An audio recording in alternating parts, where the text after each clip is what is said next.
Abah Mukzizat anak keluar dari kolong truk yang remuk usai kecelakaan.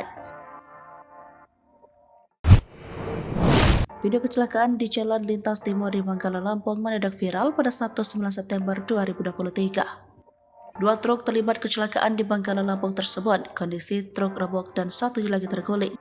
Namun di balik truk yang kondisinya hancur tersebut keluar seorang balita dari kolong truk dengan kondisi selamat. Balita tersebut terlihat merangkak keluar dari balik mobil yang sudah remuk. Begitu keluar dari mobil, ia nampak berdiri namun ia terlihat sempoyongan dan tak mampu berdiri dengan sempurna. Tak lama berselang seorang wanita yang diduga ibu dari balita tersebut juga keluar dari mobil. Wanita itu awalnya nampak kesulitan dari pintu mobil yang sudah penyok tersebut.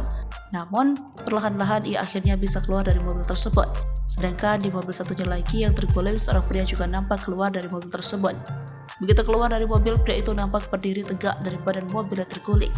Mobil Pad A Banten Laka di Manggala, Lampung lintas timur Sumatera barangkali ada yang mengenali unitnya di korbannya, tulis akun tersebut pada Sabtu 11 September 2023. Di kolom komentar pun terdapat informasi tak hanya anak dan istri selamat, sopir truk pun selamat namun kini masih dalam perawatan.